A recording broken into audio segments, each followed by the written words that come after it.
Have you ever looked back at your life and realized something strange? The faces changed, the places changed, but somehow the story never did. Different friends, different partners, different coworkers, yet every relationship left you with exactly the same feeling. Maybe they ignored you, maybe they controlled you, maybe they betrayed your trust, or maybe they simply disappeared, leaving you wondering why this keeps happening. At first, it feels like bad luck, like you've simply met the wrong people again and again and again. But Carl Jung believed something far more unsettling.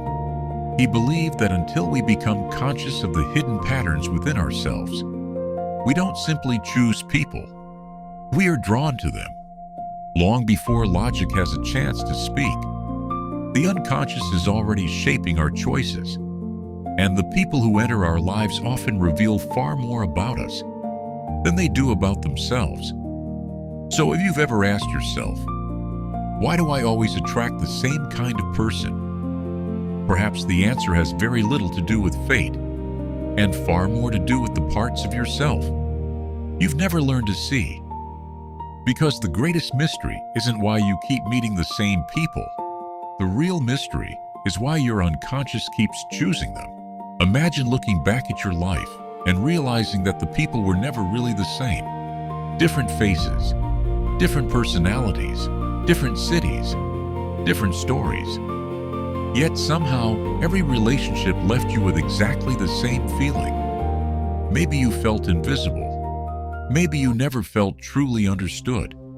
Maybe you kept giving more than you received. Or perhaps every relationship ended with the same quiet disappointment. Eventually, you begin asking a question almost everyone asks at some point. Why does this keep happening to me? Most of us answer that question by looking outward. We blame bad luck, bad timing, the wrong people, or we tell ourselves that the world is simply full of selfish, emotionally unavailable people. Sometimes that may even be true. But Carl Jung believed this explanation is often incomplete. Because when the same emotional story keeps repeating, the common denominator isn't always the people we meet. Sometimes it's the hidden patterns we carry within ourselves. According to Jung, we are far less conscious than we like to believe. We assume we choose people rationally. We tell ourselves we're attracted to personality, shared values, humor, chemistry. But beneath those conscious reasons, another part of the mind is quietly at work. The unconscious, a hidden part of the psyche that remembers far more than we realize. It remembers emotional wounds, forgotten fears, moments of rejection, moments of love. It quietly builds expectations about trust, connection, conflict, safety, and then, without asking for permission, it begins searching for people who feel familiar. That single word is more important than it first appears. Because familiar does not necessarily mean healthy. It simply means known. If chaos felt normal growing up, peace may feel strangely uncomfortable. If love always had to be earned, unconditional kindness may feel suspicious. If criticism was constant, genuine acceptance can even feel unreal. Without realizing it, we may not be repeating the same relationships. We may be repeating the same emotional experience, different faces, the same feeling, different conversations, the same ending. Jung did not believe the unconscious was trying to punish us. Rather, he believed that what remains unconscious continues shaping our lives until we finally become aware of it. And perhaps that is where the real question begins. Not, why do I keep meeting the same people, but what keeps leading me back to the same emotional story? Most of us believe we choose the people who enter our lives. We believe we decide who we trust, who we fall in love with, who becomes a close friend. It feels like a conscious decision, a rational one. But Carl Jung believes something very different. He believed that long before the conscious mind says, "I like this person," another part of the psyche has already begun making that decision, the unconscious. Imagine walking into a room full of strangers. Within a few seconds, someone catches your attention. You don't know their name. You know nothing about their life. You haven't even had a real conversation, and yet something about them feels strangely familiar. Most people call this chemistry. Some call it intuition. Sometimes it may be. But Jung believed another force is often at work. The unconscious is not asking, "Who is healthiest for me?" It is asking, "Who feels familiar?" That difference changes everything, because what feels familiar is not always what is good for us. Imagine two people entering the very same relationship. One grew up in a home where love felt stable. Arguments ended with understanding. Affection was freely given. For them, calm feels natural. Now imagine someone whose childhood was filled with unpredictability. Affection came and went. Criticism was common. Emotional distance felt normal. For them, calm may feel unfamiliar. Kindness may seem suspicious. And emotional distance can feel strangely attractive. Not because it brings happiness, but because it feels known. The unconscious is less interested in comfort than in recognition.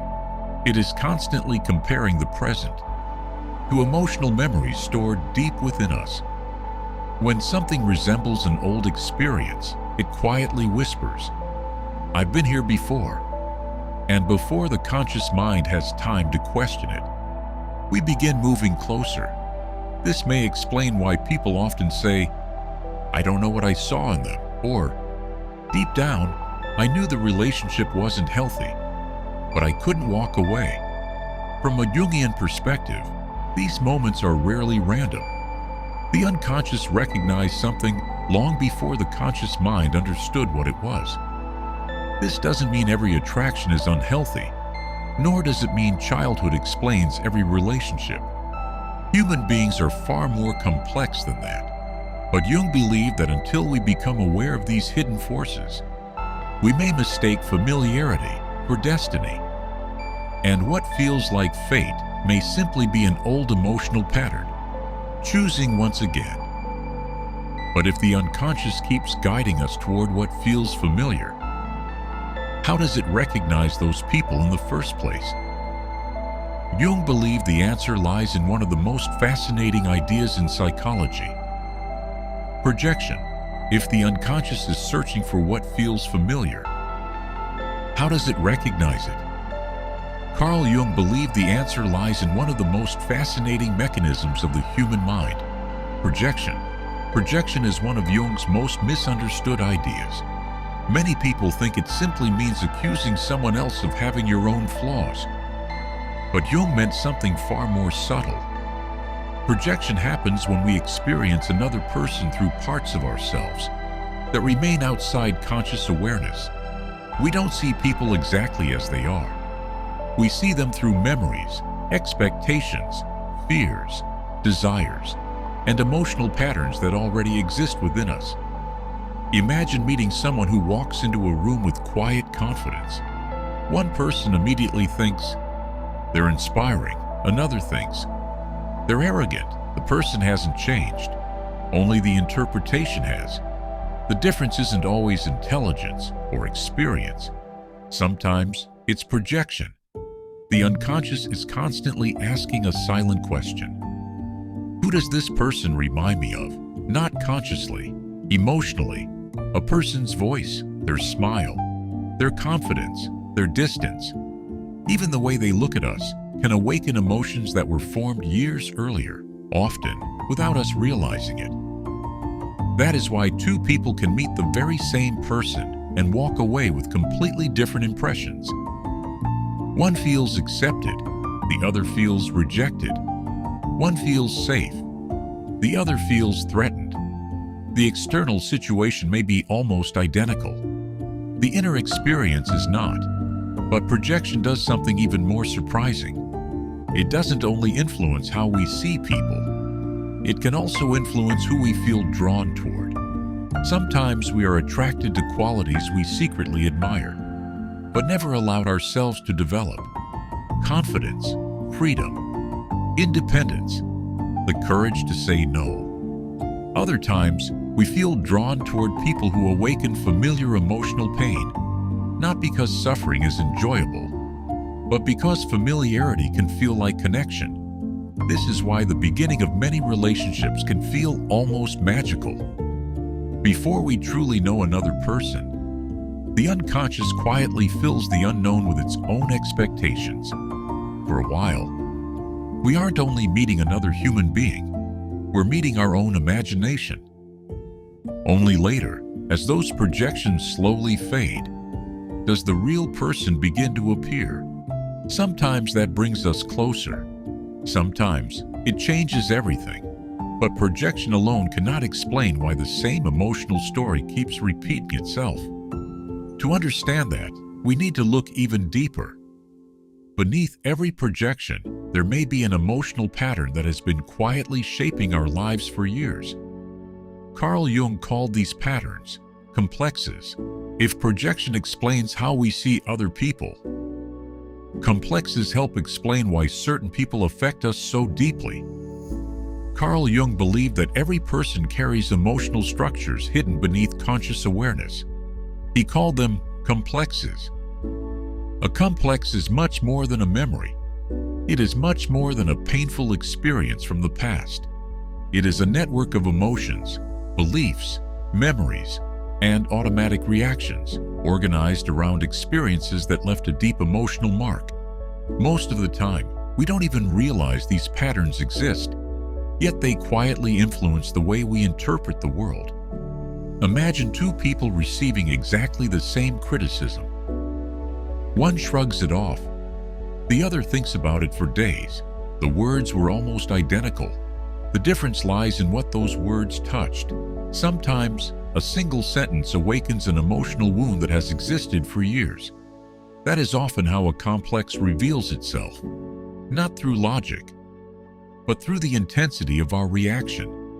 Jung observed that when a complex becomes activated, our emotions can become much stronger than the situation itself seems to justify. We become unusually defensive, unusually anxious, or unexpectedly attached to someone we barely know. It can feel as though another part of the mind has taken over.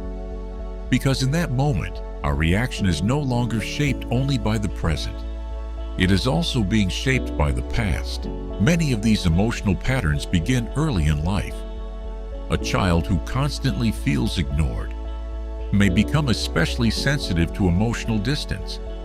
A child who receives affection only after achieving something may quietly begin believing that love must always be earned. Someone raised in an unpredictable environment may later confuse emotional instability with passion. These experiences do not determine our future, but they can quietly become the blueprint through which future relationships are experienced. Without realizing it, we begin responding to people who fit an emotional pattern we already know, not because those relationships bring peace, but because they feel familiar. This is one of Jung's most unsettling observations. The unconscious is often drawn toward what it recognizes, even when that recognition brings pain. That is why someone may leave one unhealthy relationship, only to enter another that feels strangely similar. Different names, different faces. The same emotional experience. A complex is not trying to punish us, but until it becomes conscious, it continues shaping the way we respond to the people who enter our lives. Not because the future has already been written, but because old emotional patterns are still influencing new experiences. The pattern does not disappear simply because time passes. It begins to change when we finally recognize it. But if these emotional patterns continue influencing our relationships, why do they keep returning again and again? Jung believed the answer lies in one of the deepest tendencies of the human psyche: our tendency to repeat what we have never fully understood.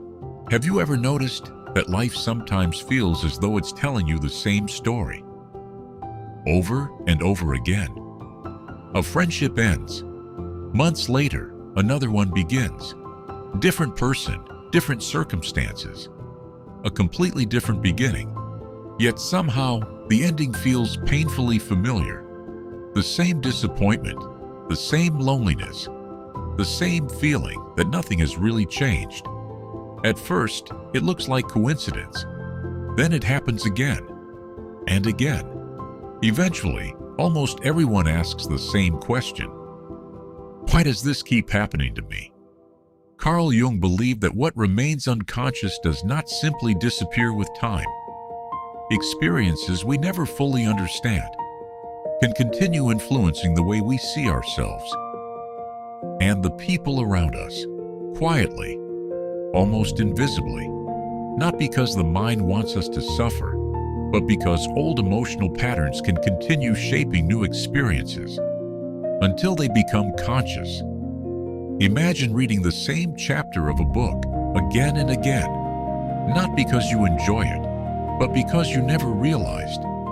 You stop turning the page.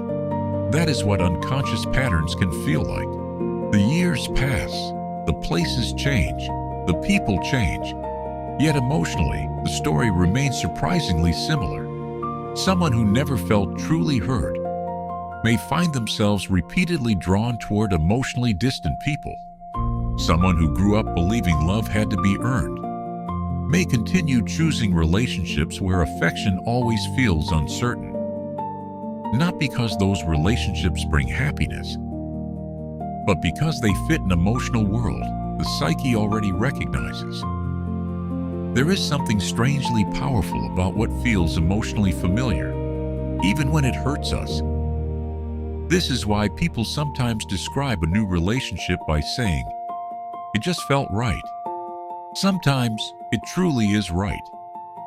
But sometimes it simply feels known. And those are not the same thing.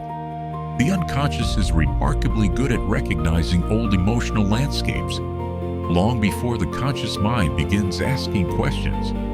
Something inside us already feels at home. This is why changing your surroundings is not always enough. A new city, a new job, a new partner. None of these automatically create a new emotional pattern. Because wherever we go, our inner world goes with us. Until those hidden patterns become conscious, they can quietly influence how we interpret new relationships and how we respond to them. The cycle rarely ends because different people appear.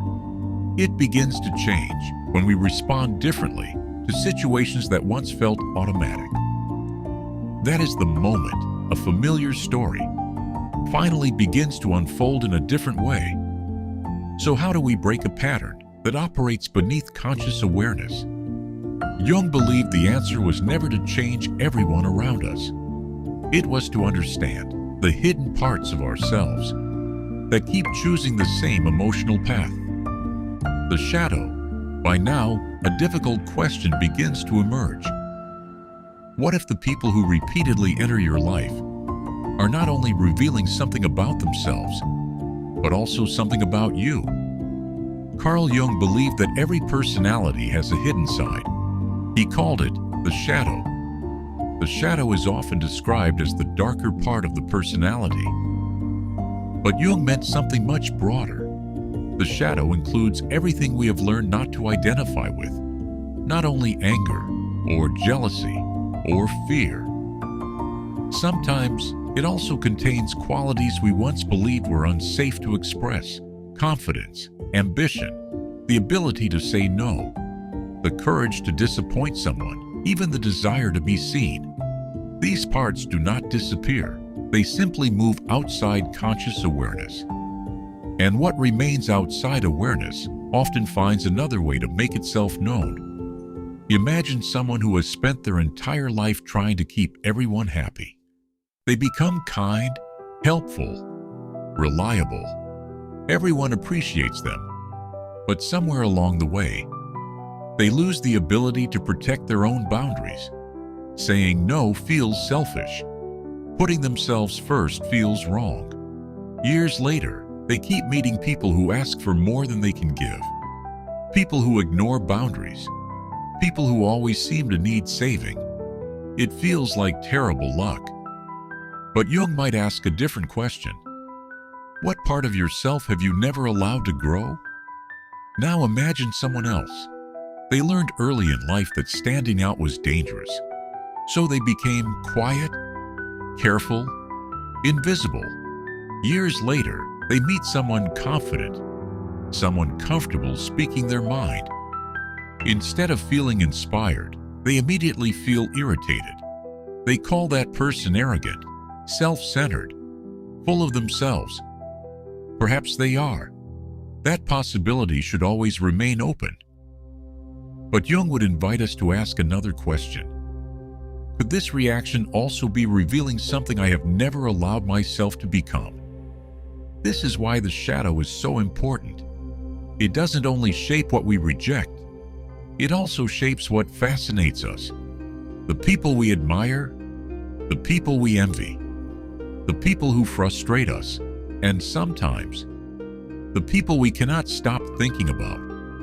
Relationships often become mirrors, not perfect mirrors, but reflections nonetheless.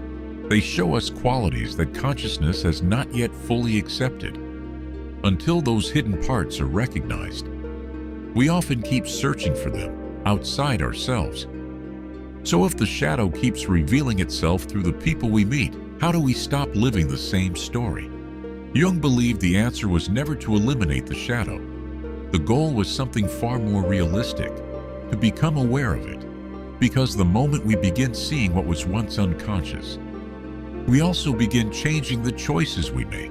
If these patterns operate beneath conscious awareness, can they actually change? Carl Jung believed they can, but probably not in the way most people expect. Real change does not begin with a promise, does not begin with saying, "Next time, I'll choose differently." Because willpower has very little influence over something we cannot yet see. You cannot change a pattern while it remains invisible. That is why Jung believes psychological growth always begins in the same place. Awareness, not judgment, not guilt. Awareness. The first step sounds simple. In reality, it is anything but. Begin noticing repetition, not a single event, not one difficult relationship, but the emotional patterns that appear again and again across different people, different places, and different stages of your life. Ask yourself a different question, not, "Why do I keep meeting people like this?" but, "What feeling keeps returning?" Is it rejection, abandonment, the need to prove yourself, the fear of disappointing others? The emotion often reveals more than the situation itself, because the faces may change while the feeling remains remarkably familiar. The next step requires even more honesty. Instead of asking, "Why are they treating me this way?" try asking, "Why does this affect me so deeply?" That question shifts our attention away from blame toward understanding. Sometimes the answer reaches back to childhood. Sometimes it begins much later. A painful relationship, a betrayal, a loss, or a single experience that quietly changed the way we see ourselves. Where the pattern began is not always the most important question. Recognizing that it exists is. Then comes perhaps the hardest step of all. Become curious. Notice the qualities that repeatedly capture your attention, the ones you admire, the ones you envy, the ones that immediately irritate you. According to Jung, those reactions are rarely meaningless. Not every attraction is a projection. Not every conflict reveals a complex. Human beings are far too complicated for simple explanations, but recurring emotional patterns deserve our attention because they may be pointing towards something that has never been fully understood. Jung did not believe the goal of psychological growth was to eliminate the unconscious. The goal was to build a relationship with it, to observe it, to question it, to become curious about it, and little by little, to understand it. That is how hidden patterns begin to lose their influence. Not because they disappear overnight, but because they are no longer invisible. The moment you recognize a pattern, you create the possibility of making a different choice. And sometimes, one truly conscious choice is enough to begin changing the direction of an entire life. Perhaps this is why Carl Jung wrote one of his most famous lines: "Until you make the unconscious conscious, it will direct your life, and you will call it fate." The question is not whether unconscious patterns exist. The question is what becomes possible once you finally begin to see them. Perhaps the greatest illusion is believing that life keeps sending us the same people. Maybe it isn't. Maybe life simply keeps revealing the same hidden pattern. Not to punish us, not because fate has already decided our future, but because something within us still remains unseen. Carl Jung believed that psychological growth is not about becoming someone else. It is about becoming more conscious of who we already are. The unconscious does not shape our lives because it is stronger than we are. It shapes them because we rarely notice it. And what remains unseen can easily feel like destiny. But the moment we begin recognizing our patterns, something begins to change, not overnight, not all at once. The world may stay exactly the same. People may still disappoint us. Relationships may still end. Life will always remain unpredictable. But one thing begins to change. The person making the choices, the person deciding who to trust, who to love, who to walk away from, who to become. That is where real freedom begins. Not in finding perfect people, not in avoiding every painful experience, but in no longer allowing yesterday's unconscious patterns to make tomorrow's decisions.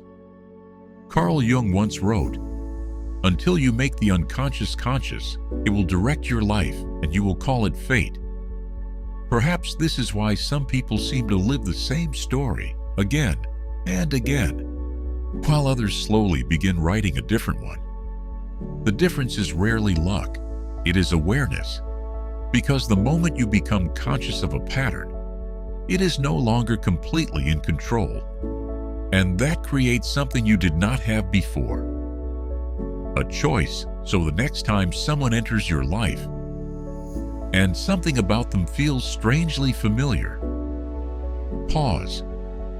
Not because they are the answer, and not because they are the problem, but because they may be revealing something about the person who is seeing them. The greatest transformation does not begin when different people enter your life. It begins when you stop asking, "Why do I keep meeting the same people?" and start asking, "Why have I been living the same story?" Because that question changes everything. And perhaps that is the moment the pattern finally begins to end.